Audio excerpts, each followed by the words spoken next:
समंतु मुनिज ने कहा, हे वीराम्य, तृतीय निम्ब सप्तमी वैशाख मास के शुक्ल पक्ष की सप्तमी को निम्ब सप्तमी कहते हैं। इसकी विधि बतला रहा हूं, आप सुने। इसमें निम्ब पत्र का सेवन करना चाहिए। यह सप्तमी सभी तरह के व्याधियों को हरने वाली है। इस दिन हाथी में शांकर, धनुष, शंख, चक्र और गदा धारण किए हुए भगवान सूर्य का ध्यान कर उनकी पूजा करनी चाहिए। भगवान सूर्य का मूल मंत्र है ओम खगोलकाय नमः।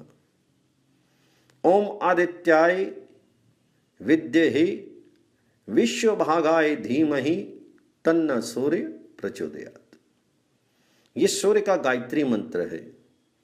पूजा में सर्वप्रथम समाहित चित्त होकर प्रयत्न पूर्वक मंत्रपूत जल से पूजा के उपचारों का प्रोक्षण करें। अपने में भगवान सूर्य की भावना करके उनका ध्यान करते हुए मंत्रवित हृदय आदि अंगों में मंत्र का विन्यास करें। सम्मार्जनी मुद्रा से दिशाओं का प्रतिबोधन करें। भूशोधन करना चाहिए। पूजा की यह विधि सभी के लिए अभिष्ट फल देने वाली है। पवित्र स्थान में कर्णिका युक्त एक अष्टदल कमल बनावें। उसमें आवाहनी मुद्रा के द्वारा भगवान सूर्य का आवाहन करें। वहां पर मनोहर स्वरूप खगोलक भगवान सूर्य को स्नान करावें। मंत्र मूर्ति भगवान सूर्य की स्थापना और स्नान आदि कर्म मंत्रों द्वारा करने चाहिए। आग्नेय दिशा में भगवान सूर्य के हृदय की, ईशान में सिर की, नैऋत्य कोण में शिखा की एवं पूर्व दिशा में दोनों नेत्रों की भावना करें।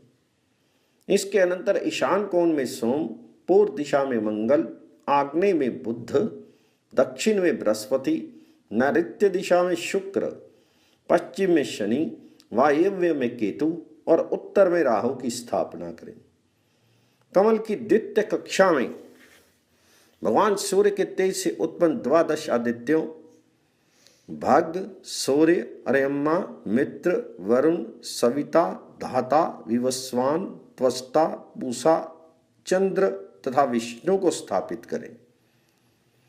पूर्व में इंद्र, दक्षिण में यम, पश्चिम में वरुण, उत्तर में कुबेर, ईशान में ईश्वर, अग्निकोण में अग्निदेवता, नैऋत्य में पितृदेव, वायव्य में वायु तथा ज्या, विद्या, जयंती, अपराजिता, शीश, वासुकी, रेवती, विनायक, महाश्वेता, रागी, सुवर्चला आदि तथा अन्य देवताओं के समूह को यथास्थान स्थापित करना चाहिए। सिद्धि, वृद्धि, समृद्धि, उत्पलमालिनी तथा श्री इनको अपने दक्षिण पार्श्व में स्थापित करना चाहिए। प्रज्ञावती, विभा, हारिता, बुद्धि, रिद्धि, विसृष्टि, पौर्णमासी तथा विभावरी आदि देव शक्तियों को अपने उत्तर भगवान सूर्य के समीप स्थापित करना चाहिए। इस प्रकार भगवान सूर्य तथा उनके परिकरों एवं देव शक्तियों की स्थापना करने के अनंतर मंत्र पूर्वक धूप, दीप, नैवेद्य, अलंकार, वस्त्र, पुष्प आदि उपचारों को भगवान सूर्य तथा उसके अनुरागी देवों को प्रदान करें। इस विधि से जो भास्कर की सदा अर्चना करता है वह सभी कामनाओं को पूर्ण करके सूर्य लोक को प्राप्त करता है। इस मंत्र द्वारा निम्ब की प्रार्थना करके उसे भगवान जी को निवेदित करके प्रार्थना करें कि हे निम्ब, तुम भगवान सूर्य के आश्रय स्थान हो। तुम कटु स्वभाव वाले हो।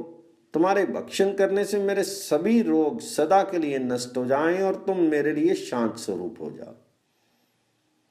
त्वम निम्ब कटुक आत्मासी आदित्य निलय स्था सर्वरोग हरा शांतो भवा में प्राशनम सदा। इस मंत्र से निम्ब का प्राशन करके भगवान सूर्य के समक्ष पृथ्वी पर बैठकर सूर्य मंत्र का जप करें। इसके बाद यथाशक्ति ब्राह्मणों को भोजन कराकर दक्षिणा दें। अनंतर संयत वाक हो लवण वर्जित मधुर भोजन करें। इस प्रकार 1 वर्ष तक इस निम्ब सप्तमी का व्रत करने वाला व्यक्ति सभी रोगों से मुक्त होकर सूर्य लोक को जाता है।